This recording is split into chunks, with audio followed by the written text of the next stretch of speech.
Dear readers of the European Sting, there's one thing that drew my attention last week.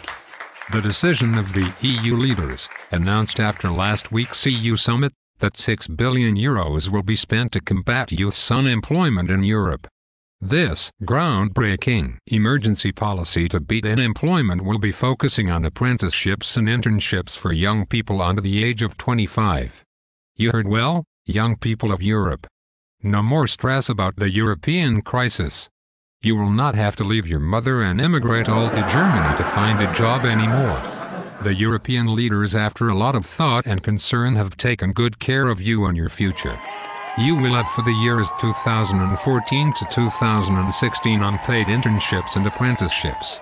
Don't tell me that this does not make you feel more optimistic and stronger than ever before. Some of you might want to gather in Place Schumann, right outside the European Council, where this remarkable decision was taken, to dance Harlem Shake, drink beer and light up some fireworks to celebrate the end of unemployment in Europe. Well, hold your horses, people. Unemployment is not resolved in Europe with clumsy quick policies like this one. The fact that European SMEs will have some funds to spend for hiring young people for free to do their cleaning work does not mean at all that the EU leaders have beat youth unemployment in one day. For one thing, if they were so intelligent and capable people, they would not choose a career in bureaucracy for a living. I am afraid last week's decision was rather a terrible joke on the European youth's back. Unfortunately, the EU leaders showed once again their reluctance or incapability to truly and effectively resolve an issue. After so much engagement, in Brussels and beyond, so much interest, so many discussions and events here and there, and while every European was hanging on their wise lips, they messed up once more. Even incompetence is a limit sometimes, though. It is the point when politicians laugh at the face of the voter, thinking that he is dumb.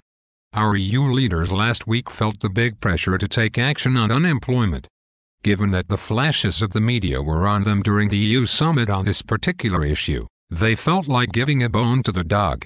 Unfortunately, this bone is unpaid internships and the dog is the European youth. You can't put out a fire with only a bottle of water, can you, Mr. Van Rompuy? Do you really think that it is unpaid stages that the 23.5% of the unemployed Europeans under 25 need? How about in some member states like Greece, where 56.8% of the youth is unemployed? Will they be saved if they make coffees and photocopies for a manager at a company? How about if they take the manager's dog out for a walk? And all this for free. This is pure slavery. What actually happened last week was that our wise EU leaders gave more incentives to European small and medium enterprises to exploit young European blood with the pretext of the fight against European unemployment. What about the rest of the young unemployed? Unless young for the EU leaders are only the people under 25 years. What about the Europeans that are 26, 30 or 35 and are suffering from long-term unemployment? What about those young Europeans who are not able to do anything in their lives and are stuck into the unemployment abyss? I did not hear anything about them last week. It is obvious that for Puerto Rico reasons the European leaders made that decision only because the statistics of that part of European youth are more impressive, or rather more terrifying.